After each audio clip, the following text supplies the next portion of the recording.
안녕하세요. 뉴스반장입니다.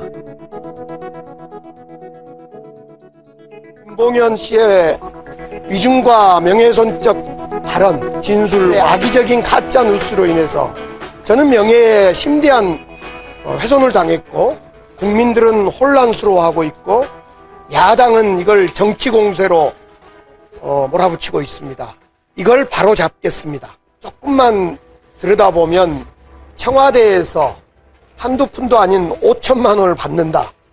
이것은 국민들이 아마 자세히 생각해 보면 있을 수 없는 일입니다. 청와대는 그렇게 생겨 있지 않습니다. 당연히 금품 1원 한 장 받은 적이 없다는 것을 다시 한번 밝힙니다. 전혀 저는 이름도 들어본 적도 없고 만나본 적도 없고. 강기정 전 정무수석이 금융감독원의 라임자산 운용 검사 무마 청탁을 위해 이강세 전 스타모빌리티 대표를 통해 본인에게 5천만 원을 건넸다고 증언한 김봉현 전 스타모빌리티 회장을 위증죄로 고소했습니다. 또 주호영 국힘당 원내대표는 라임 옵티머스 의혹을 정쟁화하며 카더라라는 소리를 남발하기 시작했는데요. 뭐라도 잡고 흔들고 싶은 마음은 알겠지만 뜻대로 안 되니 얼마나 속상하고 답답하겠습니까? 하지만 실체도 없는 카더라로 또 누굴 잡으려고 그러시는 건가요? 이런 주 원내대표의 위기감은 선거법 위반과 정치자금법 위반, 그리고 패스트트랙 사건의 판결이 다가올수록 더 급해지기 시작했는데요. 현재 이와 관련해서 수사를 받고 있는 국힘당 의원의 숫자만 어림잡아 20명에 육박하기 때문입니다. 이들이 재판에서 100만 원 이상의 형이 확정된다면 모두 의원직을 상실하게 되기 때문인데요. 이러다 보니 죽을 맛인 거죠. 이른바 라임 사태와 옵티머스 사태가 문재인 정권의 권력형 게이트로 비화하고 있는 모양새입니다. 검찰이 확보한 문건에 따르면 펀드 수익자 가운데 정부와 여당의 관계자가 다수 포함되어 있고, 이들이 실제 펀드 운영 과정에도 관여한 정황이 포착되고 있다고 합니다. 서민의 등을 치고 피눈물을 뽑아낸 사기 사건에 정권의 핵심 실세들의 실명이 거론되는 것도 모자라 이런 정관계 로비 의혹을 검찰이 공공연하게 뭉개고 있습니다. 별도의 수사팀, 특검에게 맡기든지 딴 방법을 강구해야만 국민들이 납득할 수 있다는 점을 미리 말씀드립니다. 옵티머스 라임펀드 사기 사건과 관련해 실체가 불분명한 여러 의혹들이 제기되고 있습니다. 검찰은 그 대상이 누구든 엄정하고 철저히 수사해 아무런 의혹도 남기지 말고 진실을 밝혀주기 바랍니다. 우리는 근거 없는 거짓 주장이나 의혹 부풀리기에는 단호히 대응할 것입니다. 제1야당이 개헌저지선인 백석이 흔들리고 있습니다. 국힘당 소속 의원들이 공직선거법 위반 혐의 등으로 무더기 기소되면서인데요. 20대 국회 패스트트랙 충돌 사건으로 당 소속 현역 의원 다수가 재판을 받는 가운데 저격수 역할을 해왔던 의원들이 줄기소되면서 야당의 공세가 위축되고 내년 서울 부산시장 보궐선거 구도에도 영향을 줄 수 있다는 판단 때문입니다. 12일 국힘당에 따르면 소속 의원 103명 중 최소 4명이 공직선거법 위반 혐의로 최근 불구속 기소됐는데요. 이채익, 박성민, 홍석준 의원이 공직선거법 위반 혐의로, 김성교 의원은 공직선거법과 정치자금법 위반 혐의로 기소됐습니다. 대구지검 포항지청은 지난 8일 김병욱 의원도 피고발인 신분으로 소환해 조사한 것으로 알려졌는데요. 21대 총선 선거사범 공소시효는 오는 16일 0시에 만료됩니다. 이미 송원석, 이만희, 김정재, 박성중, 장재원, 곽상도 등 9명이 패스트트랙 사건으로 재판을 받고 있어 앞으로 법적 공방을 벌여야 할 소속 의원 수만 15명 이상으로 보여지는데요. 당내에선 최악의 경우 백석이 무너진 상태로 상당 기간을 보내야 할 수 있다는 우려가 나오는 이유입니다. 공직선거법 위반으로 벌금 100만 원 이상의 형을 선고받을 경우 현역 의원은 의원직을 상실하게 되는데요. 국힘당 관계자는 최근 공직선거법 위반으로 불기소 기소된 의원들 지역구는 야권 우세 지역이어서 의원수는 곧 회복할 수 있다면서도 다음 재보궐선거 때까지는 일시적으로 의원수가 줄 수밖에 없을 것이라고 말했습니다. 이 기간을 이용해 여당이 법안들을 밀어붙이게 한다면 속수무책으로 당할 수밖에는 없는 입장인데요. 저희는 이 기간을 적절하게 잘 이용해야 할 듯 보입니다. 이번 줄기소 사태는 또다시 시작된 문재인 정부 흔들기 2라운드인 라임 옵티머스 사건 등의 권력형 비리 의혹에 대한 야당의 공세를 멈추게 해 전국 주도권을 여권에 완전히 넘겨줄 수 있다는 야당 내 위기감에서 나오고 있는데요. 국힘당 소속 의원들은 재판 중에는 정권 비판 한마디도 조심스러워진다며 개인 의정 활동은 물론 당 전체의 부담을 줄 수 있다고 말했습니다. 김종인 비상대책위원장이 내년 서울 부산 시장 보궐선거에서 현역 의원 출마 배정 방침을 밝힌 것도 이런 당의 부담과 무관치 않은 것으로 알려졌는데요. 한편 국힘당은 재보궐 선거대책위원장으로 유호일 전 부총리 겸 기획재정부 장관, 부위원장으로 김선동 사무총장을 내정했습니다. 예정된 수순입니다. 뿌린 대로 거두는 거죠. 백성 미만으로 쪼그러들게 되면 할 수 있는 게 아무것도 없는 기능 상실의 유명무실한 제1야당이 되는 건데요. 어떠한 방법으로도 입법을 포함한 전국 주도권을 상실하게 되는 겁니다. 사실 지금도 소리만 요란하지 할 수 있는 건 아무것도 없는데요. 그러다 보니 연일 정쟁을 위한 일방적인 소모적인 공격만 하고 있는 거죠. 언제쯤 일다운 일을 할까요?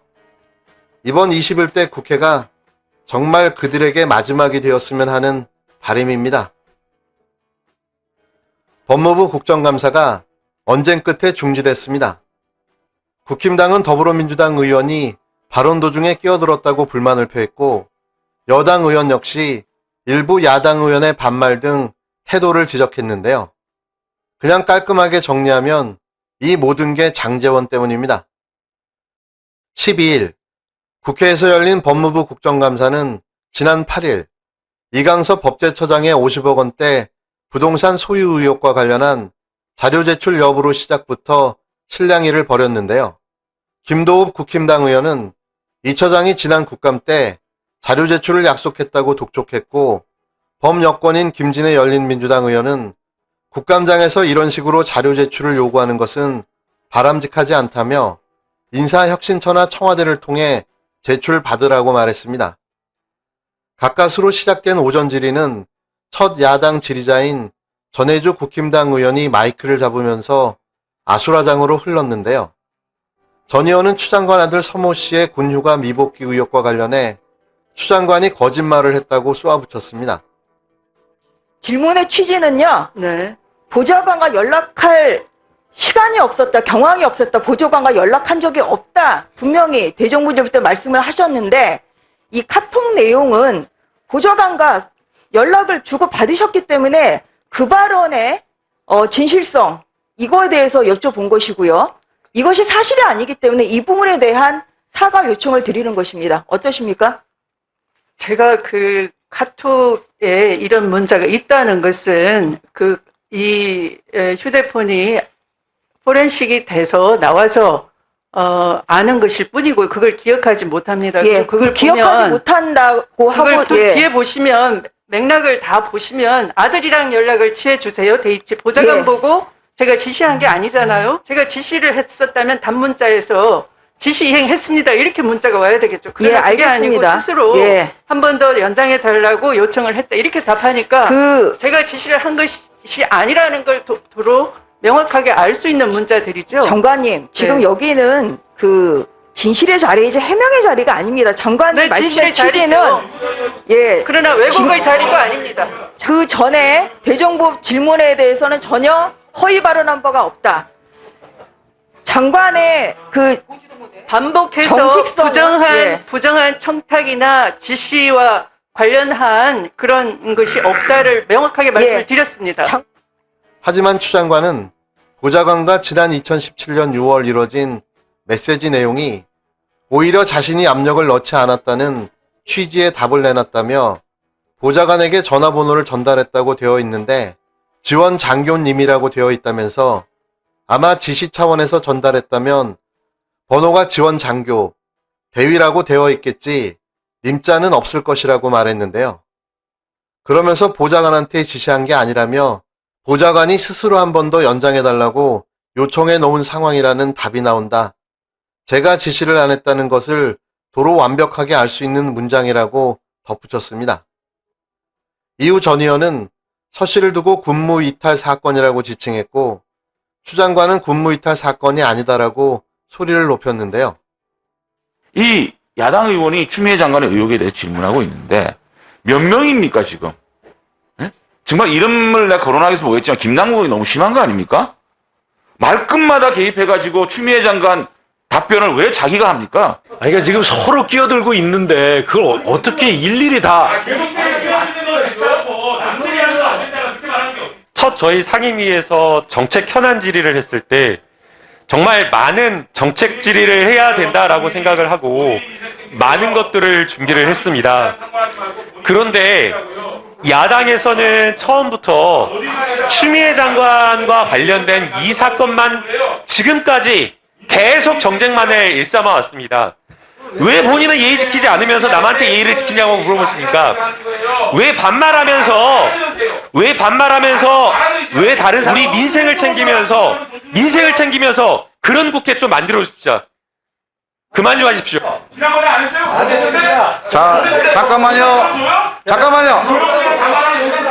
반말하지 마시라고요. 자, 본인이 말하지 마. 잠깐. 네, 제 발언 시간이 자, 제 위원장이 언제까지 참아야 됩니까? 좀 자, 그만하세요. 제 서로- 발언 시간이에요, 지금. 이런 식으로 하면 계속 장재현은 제 발언 여기- 시간이야, 좀 가만히 좀 있어봐. 여형은 장마당이 아니잖아요. 예? 제 발언 시간 좀 하게 좀 놔둬, 좀. 그만하십시오. 마세요. 뭔 이렇게 하시면 안 됩니다. 이해하지 마세요. 그만하세요. 약속하세요. 지금 더 이상 감사를 진행하기 어렵습니다. 잠시 감사를 중지하였다가 오후 2시에 감사를 계속하도록 하겠습니다. 감사 중지를 선포합니다. 이 와중에 여당 의원들이 전 의원의 질의를 비판하자 장제원 국힘당 의원이 항의했고 김남국 민주당 의원은 본인들은 잘 끼어들면서라며 맞받아쳤습니다. 그러자 장 의원이 김남국 의원이 추미애 장관이에요? 예의를 지키세요라고 말했고 김 의원 역시 장 의원을 향해 사과하라고 말했는데요. 장 의원은 의사진행 발언을 통해 여당 의원들이 껴들지 말아줄 것을 요구했고 김 의원도 정책 국감을 하자는 취지의 발언을 하자 장 의원이 본인이나 챙기시라고요라고 말하며 장내는 아수라장이 되고 말았습니다. 김 의원은 오로지 추미애 장관 관련 정쟁만 한다. 예의는 상호간 지켜야 하는 건데 장제원 의원은 왜 반말을 하면서 예의를 지키지 않느냐고 불만을 표했는데요. 이에 장 의원은 김남국 의원이 발언할 때나 예의를 지키시라. 상대방 의원 말에 껴들지 말고 존중하라고 소리를 높였습니다. 이후 장 의원은 다시 끼어든 것을 사과하라. 김 의원은 반말을 사과하라며 승강이를 벌이다 오전 질의는 중지됐는데요. 이게 대체 국감인지 국강인지 모르겠습니다.